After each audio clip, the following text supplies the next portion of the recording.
Boy, oh boy, my friends. I've got a lot of catching up to do with y'all.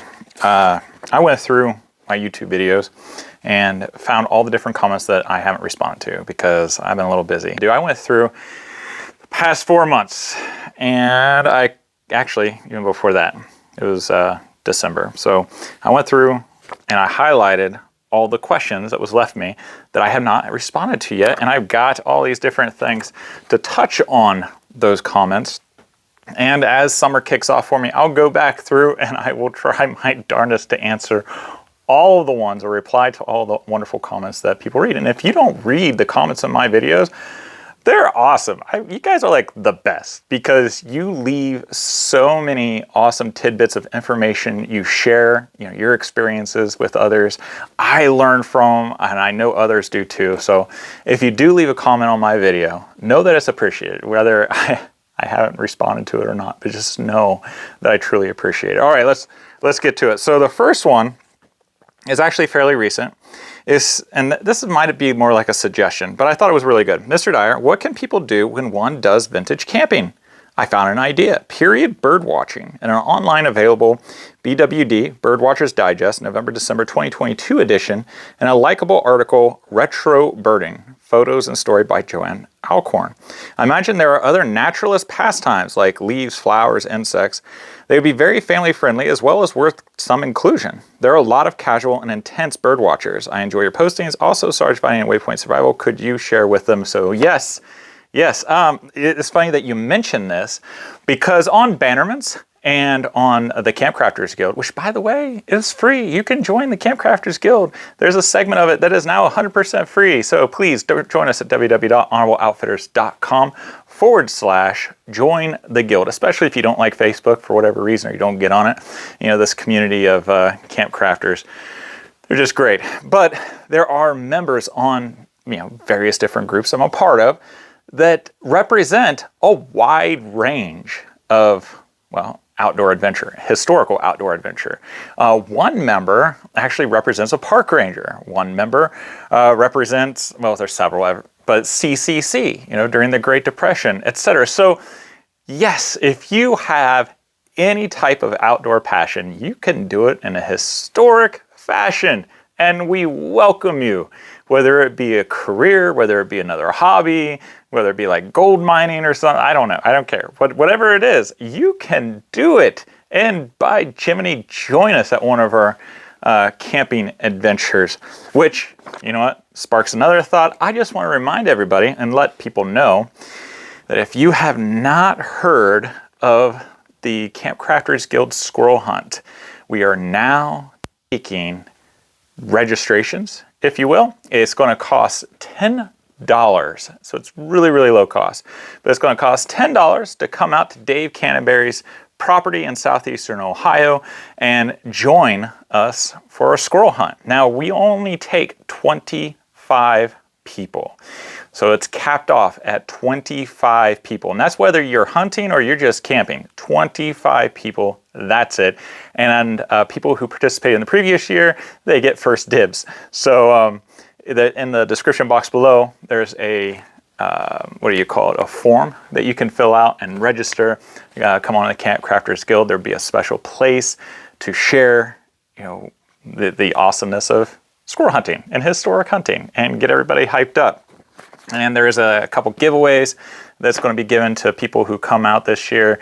And it's a lot of fun. So anyhow, if you're interested, look in the description box. First come, first serve. I don't really necessarily have a due date by when right now that I'm not taking any more registrations, but it does fill up fast. So make sure to fill it out below. All right. So the next question, I guess, this one's actually a question. Do you air dry the filter when not in use? And this is talking about the Grail. And it's awesome that this happened after a weekend that I used this. So when I get done using it, I am not using it anymore. You have your Grail, it's all together. What I do is several times, I just push down through it, pushing the air through the air filter and getting out any moisture that I possibly can. Now granted, there's always going to be a little bit. So once I do that several times and I'm not really getting any more water coming out of the filter, I just unhook everything, wash them out as necessary, at least the bits that can be washed, and then I dry the other part, just air dry. That's all you gotta do. It's a pretty simple system. And then you're good to go into your next use, okay? So that is the Grail, and I have links to various bits of these pieces in my description box below in case you're interested in buying them from me. It helps support the channel. I am an affiliate for lots of this stuff, but I do support and love the Grail. I lost my original one and I bought another one because it's worth every penny to me. So, all right. Next question. Are you able to pack the hammock away with the ridgeline light still attached, or do you have to remove it? And they're talking about the Haven tent. Now this is another bit of kit that I got last year for Father's Day. So I've had it for a year. And I've camped out with this during the summer. I camped out with it during the winter, which was a lot of fun. It was a little bit of a challenge. I've never camped out in a hammock in the winter, but I was toasty warm and the wind came through. We had like 6 inches of snow. It was a level 2 snow emergency where I was using it here in Ohio, and it performed wonderfully. I love it. I love it a lot. But the question specifically asks about the ridge light. So the ridge light is an accessory you can buy through Haven Tents, and it's a really nice accessory. I want to be honest with you though, after having this for a year, I don't know if it's the cold weather or if it's just starting to get kind of worn out, but it was acting pretty wonky in the cold weather. And I sent Haven Tent a message about that and they never responded. So I can plug it in and it works now. So I suspect it has something to do with the cold weather, which is normal for electronics. Like I said, it was a level 2. But you probably could. I would suggest not doing that though, because as you're stuffing it in the bag, because this is rubber and it's not like sticky, but it is rubber, it has a tendency to cling onto things. So I would suggest that you take it off and put it up when you put up your Haven the next time, or take it off when you are done using it. So there you go. So there's my tidbit of information. You probably could. There's definitely more than enough space in the bag to do it, but it may make the packing a little less easy. Okay? All right. Next question. And this one, all right, so this one's a fair comment / question. And I'm going to resolve this, whether it's going to be a failure or it's going to be a success. I'm going to be honest with you, but I've put this off long enough and it's time that I face it. The question is, you mean let's skin a beaver tail? I did not learn how to tan it from your video. Waste of my time. This was from a video from last year before, where I got a beaver. It was roadkill. And you know, getting beaver for me is not all that common. I wanted to make sure I did it right. And it was supposed to be a multi-part video. In fact, let me show you the beaver tail in question. This is my beaver tail. And as you can see, it's got a hole in it. It's very, very hard. And I know other people are able to process their beaver tails, and they use it for wallets and stuff. But when I attempted this, it did not go so well. It dried out, even though I was working it constantly. It's still not very pliable. And I even kind of damaged this one from trying to work it. So here's what I'm going to do. To keep up with my promise, to keep up with my failure, I will try to process this beaver tail one more time.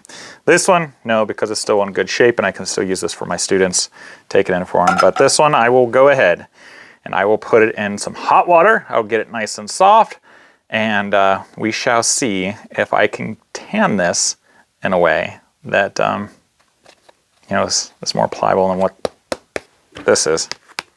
Can you hear that? Yeah. So we'll see. We'll see. I didn't mean to mislead anybody, especially since this is Honorable Outfitters, but I can understand why some people would be a little upset. All right. Now this next question, this person was really roasting me. You really don't know how to do that, do you? Stove would work even better if you pumped it sufficiently to get a blue flame.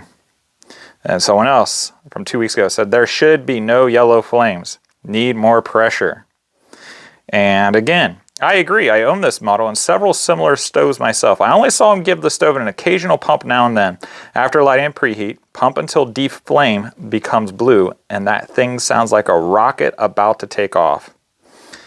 All right, as we were talking about a couple stoves. The first one is like the 100 stove, and then my 96 Primus. Now, the video that I showed recently about the Primus where I was cooking on it, it really is loud. And if you watch that video, I actually had to adjust it in post-production because it is so loud. And I knew it was loud, and I could get the job done cooking what I was cooking without it being on full roar, all right?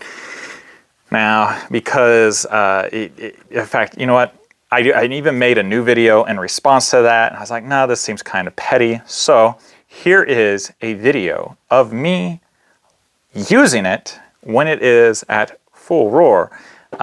Here's like 15 seconds of it or so, maybe less. Here you go.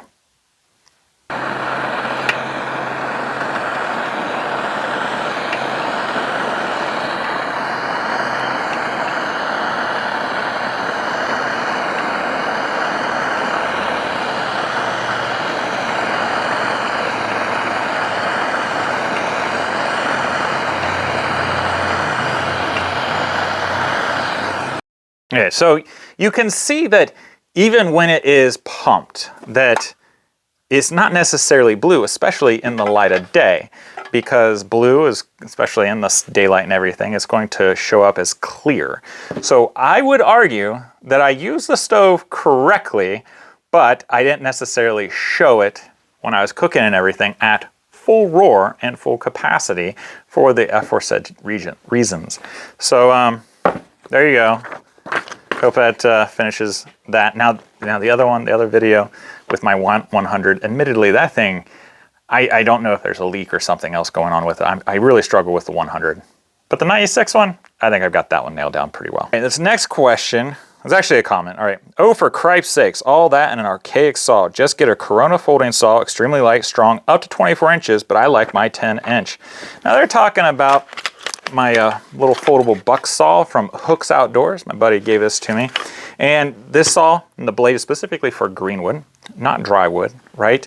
And I get it. You know, there are pruning saws that are affordable, smaller, less fiddly, if you will.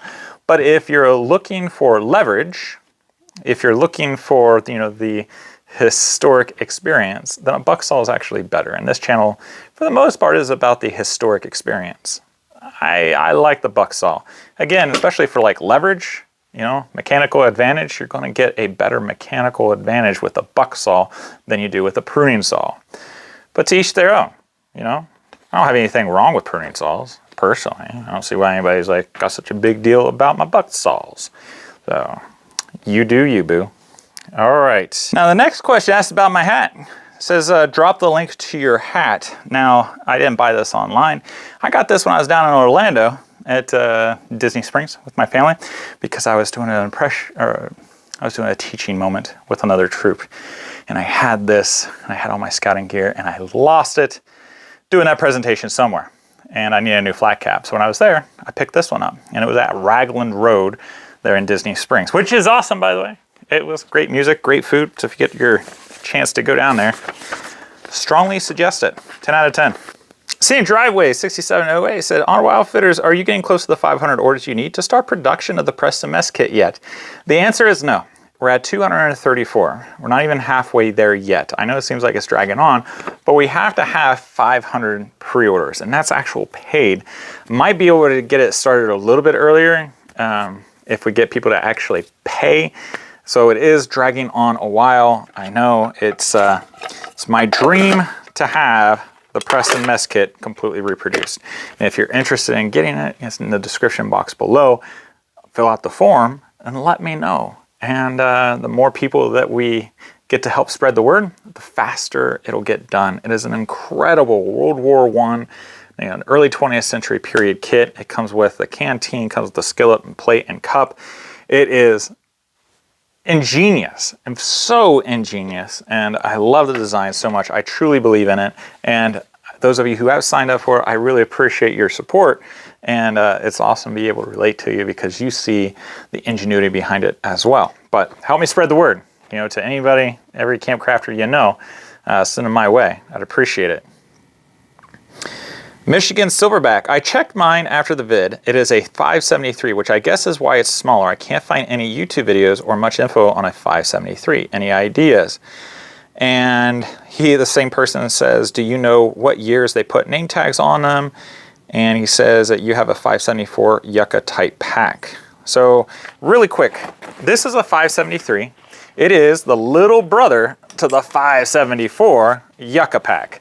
Now the 573 is pretty good for a weekend pack if you're a kid, not so much if you're an adult. If you're an adult, you definitely want to get the 574, but it is pretty much exactly the same. It comes with just an open bag, comes with little tie-off flaps, and it comes with this little pouch here.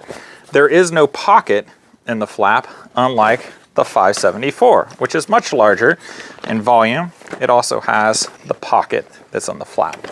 They have the tie downs on the sides, and as to when they started putting names on them, soon after production, having such a rare example of an original 574, which does not have a name on it, there are very few of those out there. So I assume when they really started producing it, it was boom, let's put the names on it. But I just don't have the specific answer to help you out with that one. But they're great packs, especially if you want a reproduction. I know Opossum Dry Goods, Opossum Canvas Goods, J Hercules. Just look up J Hercules on Facebook or whatever. But he's making reproduction canvas packs, and I also know Coal Cracker is making a reproduction of the 574. I think it's the larger one. Could be wrong. Might be the 573, but it's adult size instead of kid size. So check those out. Who makes a good pocket watch these days, and where can I get one? Now, honestly, if you're wanting a pocket watch that you're going to take out in the field, first of all, I would suggest getting a cheap one, because even the camp crafters of old in their books talking about pocket watches, they say take a cheap one. You don't want a super expensive Elgin or a Waltham or something like that where it's going to get damaged. And I have damaged so many pocket watches reenacting. And I'm not even talking about breaking them. I'm just talking about the elements kind of getting to them and damaging them that way. The pocket watch I tend to carry is a Bullseye pocket watch. This is from like the 1950s, and it is a wind-up, but they're still fairly affordable on eBay. And I take care of this. I baby it, if you will. I try to make sure that it doesn't get damaged or anything like that. And when I know that there's foul weather, I just leave it at home. I don't take it with me. I don't want to risk it because, I don't know, it's got sentimental value at this point for me. I love my pocket watch. But that one, like I said, you can find on eBay for about $50 or less. And it's not too bad. Did you ever make a follow-up video using the Kephart and Nessmuk hatchets? I've looked from time to time and didn't see them. Maybe I missed it. All right, this is another one of those embarrassing moments where I stuck my mouth in a place where it was too soon. So when I got these reproduced by the same maker from Lockhart Ironworks in Logan, Ohio, the whole point was to put them head to head. And I did put them head to head, and I could make a video for it because I made one as soon as I was done with the series. I made one, but then I got to talking to a descendant of Nessmuk himself, okay? And in fact, he was a guest on the Camp Crafters Guild on one of our get-togethers, and found out that their family still has the Nessmuk hatchet, and he let me know that it really does have the name Nessmuk stamped or carved into the head of the hatchet, which if you're a Nessmuk fan and the lure and everything, in that book I just thought it was an artist's rendition, but it really does say Nessmuk. He told me that. I was like, oh man, that's so cool. And this being Honorable Outfitters, and I want to be completely honest, especially historically, being a teacher, being a historian, this was the best rendition that I could get for a reproduction Nessmuk hatchet based off of description and drawing. And I worked with Lockhart Ironworks, and he was very particular because there's details about how much the head weighs and, you know, the overall shape and what the purpose of it was and everything. You know, the measurements and everything. And he planned it out wonderfully, and this is what he came up with. It does not look like a perfect match to what you see on the book, but for weight and size, this is what he came up with. And he's a master blacksmith. In fact, he teaches people on Forge on Fire, the contestants on there. So the guy knows his stuff. So when this was first made, I was really excited, like, okay, so no one else really has the details about it, and this is the best historical representation that we could get. So I made it, and the whole purpose was to pit it against the Kephart. But after talking to the grandson, I felt wrong because historically, now that I know that the original is out there, like there's an actual artifact that's out there, if my video ever comes to light of promoting this particular axe and everything from a historical standpoint, now it would be flawed. It would be a misrepresentation of the artifact itself. And of course, I don't want to capitalize off of his family's situation. I dare not ask him like, hey, could I get measurements or pictures, because I don't want to capitalize off of it. I also don't really want other people to capitalize off of it either. You know, so it was kind of nice when it was still a mythical item, you could reproduce it and you could be like, ah, this is our interpretation. And I could still say that, but then people would say, ah, but what do you mean by interpretation? Is this really an exact reproduction, or is this a fantasy item, or what have you? So then it just opens up a whole other can of worms, which is why ultimately I never published that video. Because Nessmuk's axe is out there. The family still has his axe. And I don't want to mislead people and show something that might not be accurate at all if I do a comparison. So instead of calling this a Nessmuk axe, which is what it was based off of, I could call this a small double-headed axe, I guess, and I might do that in the future now that the buzz of that series has kind of worn off. But so I didn't show it because of everything that was going on in the background. And I was hoping that it would just kind of fade away into oblivion and obscurity. But here we are. This is, that's the reason behind it. This is the interpretation based off of the information that we had at the time, but all in all, it is not a reproduction, okay? Hope that makes you feel a little bit comfortable about why that series didn't finish and have a grand ending, but that's the truth of the matter. Here's another comment. It's been a year and I'm still waiting for the actual fleshing and tanning process, talking about the beaver tail, and that was from 2 months ago, so I'll make it. It'll come out next month in June.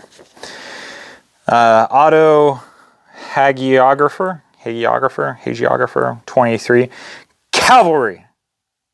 Not Calvary. Yes, sometimes I slur my words. So get off my back. It happens. I know the difference between cavalry and Calvary, and I'm sure most of my viewers do as well. They just let me slip by, okay? Lavacara Marin says, I can't even see, wish you were in the sun, bad Stonebridge lantern video. That's true. When I made that video, it was like one of my very first camp crafting videos. It wasn't that good. I tried to do it outside, and you had the cicadas going on, and the sun lighting wasn't very good. So I did reproduce that, and it's up here in a card if you want to watch it. So sorry about that. What's the weight of the hammock pad? So the hammock pad for the Haven, that's this orange thing here, and this is the Hammock XL True Lay Flat. It weighs 2 pounds, 12 ounces. Row 1300, it says the Haven Safari is a good comfortable hammock if one has a mule or llama to pack it around. Not really backpacking gear, but how do you disguise it for one of those 1930s style outings? You don't. In fact, this is kind of a running joke between me and a couple other people about historic hammock usage. But you don't. I only use it for my modern camping. And that being said, I want to let you all know, because I do love the Haven hammock system. The Haven just released a new system. It's called the Spectre, and the whole setup weighs 4 pounds. It's literally half the weight. I don't have it. It's supposed to come out in June. I don't have the $400 some to buy another one. And I don't foresee Derek reaching out to me and say, hey, Sean, got this so you can try it out and let people know. If he does, though, I'll make a new video. I'd love to have it. And it might be on my back burner to upgrade this to that Haven Spectre. But, you know, 8 pounds, it's like 7 pounds and some odd ounces, but 8 pounds really isn't that bad to me personally. I'm not a lightweight backpacker, and I think sleep is worth carrying around. What kind of fuel do you use in the old metal hand warmers? So I'm not sure if the person was talking about this one, which I showed. This is from Mr. Denny and his grandson. This is a Taplex hand warmer, and it uses a really cool paper tube that's filled with charcoal. Now, if you can still get these type of metal hand warmers like this, and you just get the charcoal sticks, they're refillable, they work pretty well. In fact, I like them even better than the ones that use lighter fluid, because the lighter fluid, you get those chemical burns. But with the other ones, the lighter fluid ones, like literally you just go anywhere and get just generic lighter fluid, Zippo fluid, whatever you want. And that's how that works. You just light them up. I know this is an odd question. I hope you can answer it, but what is the big deal with Kephart and Nessmuk knives? They don't look special, so maybe I'm missing something. I have a vision problem, and I use a 8X monocular to see things far away. This is a good question. It's just personal choice.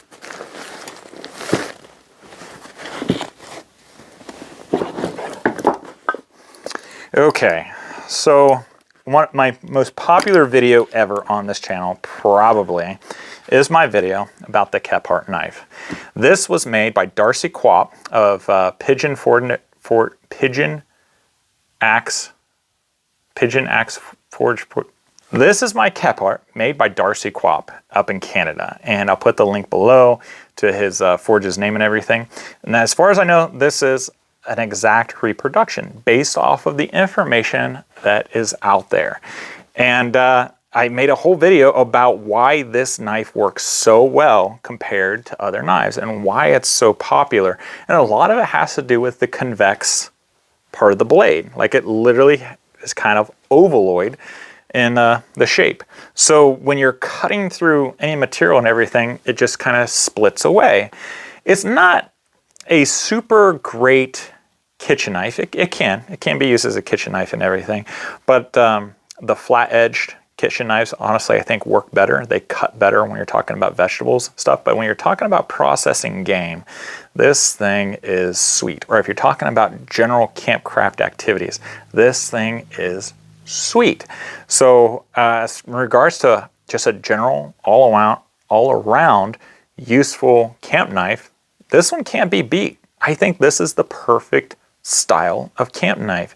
You got the spear point. Not that people really use friction sets, but the spear point is fantastic for creating divots and friction sets. It's just a great game knife. I've used it to process the deer. I've used it to process the beaver and various other animals, and it works wonderfully. And just in general, I prefer to take this one out camping in regards to how it slices, the different way that you can carve wood projects with it. Yeah, there's a whole video on it. So that's why I think the Kephart is so great. Now, in regards to the Nessmuk knife, this is the one that was made by Hohner Ironworks in Lancaster, Ohio. And this was custom made for me. I even provided an antler because I got a big hand. I was like, nah, this is the antler I want used. And he made it for me. And I processed a deer with this one as well. And in regards to carving up large animals, if I would prefer the Nessmuk or the Kephart, I would say I would go with the Nessmuk. The Nessmuk has all the right features and all the right curves and everything to really be great at processing an animal. But in regards to camp crafting, I don't think the Nessmuk is a great camp crafting knife. This is not my preferred knife to go camp crafting. Hunting, absolutely, this is the one I would use. But when it comes to just general woodwork or camp chores and stuff, besides using it as a chopper for cutting fruits and vegetables, because this does do better than fruits and vegetables, I leave this at home. It looks awesome though, doesn't it? Like, it's just, I don't know, just seems manly to me having this type of knife. So it's just personal choice. I don't care for the Scandinavian grinds that are so common in the bushcrafting world today. I don't think that the edge, especially when it comes to hardwoods, does all that well. It can cut better on wood, I guess, if you are trying to craft things versus either of these. But in regards to edge retention and everything, I just think the Scandinavian is not as superior as, say, the convex or the saber grind. It's just me. Every person to their own. Row 1300, say a nice general planning video, but it would be more helpful if you demonstrated what you carried and how it all fit together. Additionally, what would you consider individual gear and group gear? How would group gear be distributed? Now, I have made plenty of videos on loadouts before, whether it be warm weather or cold weather. I haven't really discussed group gear because for the most part, you guys, the viewers, you pretty much don't go camping in groups, especially in how the scouts do it or how the scouts are supposed to do it. So I'll make a future video about this and answer that question a little bit more directly. But I think the big thing in regards to group gear versus individual gear, when it's something that, like a first aid kit, I think everybody should have a minor first aid kit, but a substantial first aid kit, only one person needs to carry it. Same thing with a hatchet or an axe. Only one person really needs to carry that. Everybody else could share it. Same thing with the saw. If that's what your preferred method is, a shovel, only one person needs to carry it. If everybody's cooking together as a group, then a medium size or large pot, that's all you really need. Only one person needs to carry a pot. Another person could possibly carry the camp stove if that's what you're doing. So it just depends on what you're doing, but in general, a good rule of thumb, if it's heavy and it could be shared, then only one person needs to carry it. Not everybody needs to carry the same thing. YT user comment. So this must just be a general user comment. Rather than talking and waving the knife all about at a distance where someone can hardly see it, why not show some good detail, photo or close-up video segment showing the real detail on this custom knife? And I think they're talking about the Kephart or the Nessmuk. So let's take a look.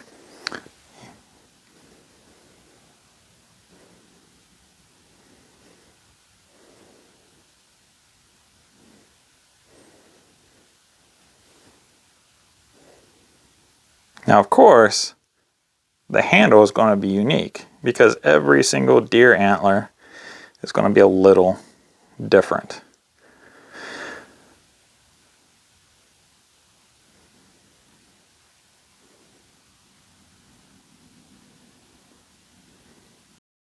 So again, this is Hohner Ironcraft. I don't know if he's taking any orders right now because he's a family man and he's been pretty busy.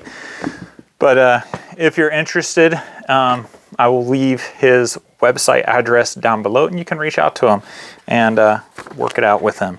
He's a great guy, good friend of mine. The last question. What size is the Mackinac? I don't know if I really need to, per se, show it in great detail, but this is my Woolrich Mackinac that the video was based off of, but I also showed the other one. So this is a size 46. It's a pretty rare size for a 1930s Woolrich coat, or coat in general.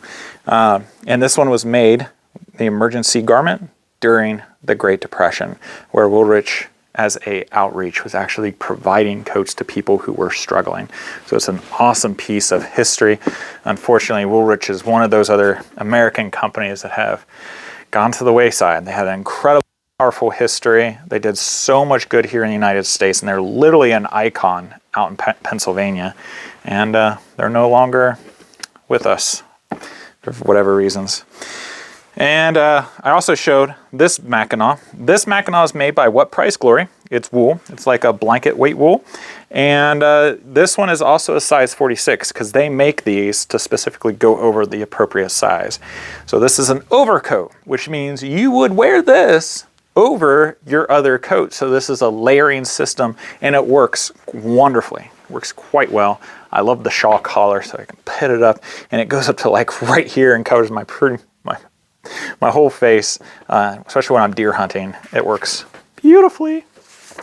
So there you have it. That is, those are the questions for about 5 months, and I'm sorry that I have not done a very good job of responding to all of you. And with summer kicking off, more time is available to me. I hope that I'll be making more videos. I don't know if I'm going to continue with like my weekly videos that I was able to do, but hopefully you'll see, you know, every other week, maybe 4 videos if we're lucky on 1 month, and if I can get ahead, that'd be awesome as well. But if you would like to see any of my affiliate links, check them out below, especially if you're interested in the Preston Cook Kit or Mess Kit. In the description box below, there's a link for you to sign in. And it has video links to it. It also has the historical article from my website, www.honorableoutfitters.com. And if you have not already, you like historic camping or just camping or bushcrafting in general, and you want an awesome community to belong, then please check out the Camp Crafters Guild at www.honorableoutfitters.com/join the guild. There is a free section to the guild now. There's also a paid section. So the paid section has more resources that are available and different types of discussions that are a little bit more scholarly, if you will. But if you are wanting a community to just deep dive and get some feedback and share with and everything, then please check out www.honorableoutfitters.com/join the guild. We can't wait to talk to you around our campfire. If you'd like to see the video about the Preston Mess Kit, then check it out here. If you want to see my playlist of all my camp crafting videos, then check it out here. I hope you guys have a beautiful weekend, a wonderful Memorial Day. Please remember those who sacrificed everything for us. Have a wonderful week. Give a kiss out to your loved ones, and I will see you guys next time. Take care.